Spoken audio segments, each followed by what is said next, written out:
नमस्कार, कविता मराठी किचनमध्ये आपलं स्वागत आहे. चला तर मग आज आपण इथे बघणार आहोत ऑमलेट ब्रेड सँडविच. तर चला तर मग वेळ न घालवता आपण रेसिपीला सुरुवात करूया.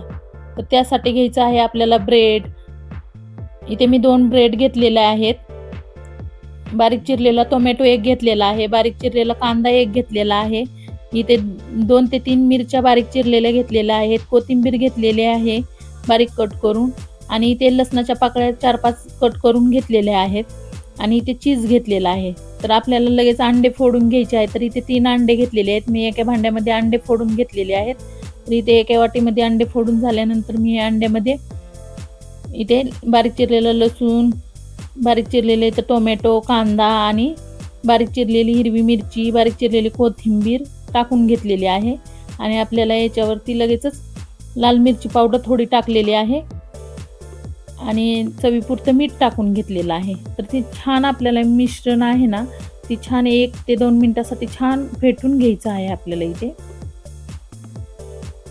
तर इथे मस्त असं मिश्रण फेटून घेतलेलं आहे, एकजीव करून घेतलेलं आहे.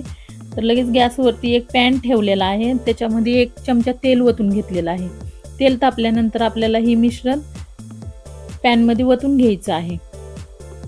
तर इथे आपल्याला पॅनमध्ये इथं मिश्रण ओतून घेतलेलं आहे आणि त्याच्यावरती आपल्याला हा ब्रेड आहे तो मिश्रणामध्ये थोडा डिप करून घ्यायचा आहे आणि साईडला ठेवून घ्यायचा आहे हा ब्रेड. परत दुसरा पण लगेच डिप करायचा आहे आणि त्याच्यावरतीच ठेवून घ्यायचा आहे दुसरा ब्रेड. दाखवल्याप्रमाणे तुम्ही करू शकता.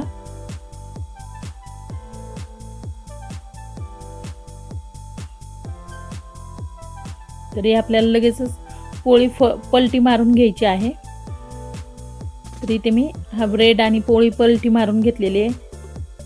तर आपण हे ते वरतून पण एक ब्रेड ठेवून घ्यायचा आहे. जो आपण अंड्याच्या मिश्रणमध्ये डिप केलता ना, तो ब्रेड ठेवून घेतलेला आहे आणि तो पलटी मारून घेतलेला आहे. तर हा मी ब्रेड काढून घेतलेला आहे एक आणि त्याच्याखाली आपल्याला चीज टाकून घ्यायचं आहे.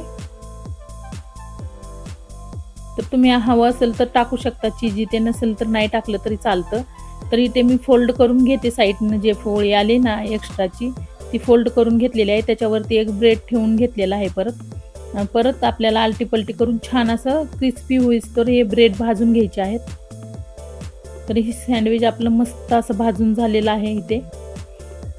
तर 2 मिनटं लागतं आपल्याला ही सँडविच भाजून घ्यायला. तर इथे झालेलं आहे आपलं ऑमलेट ब्रेड सँडविच तयार.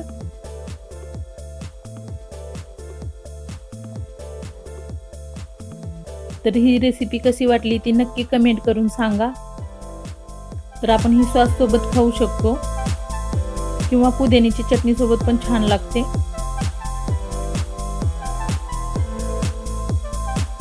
तर ही रेसिपी आवडली असेल तर शेअर, लाईक, सबस्क्राईब करा.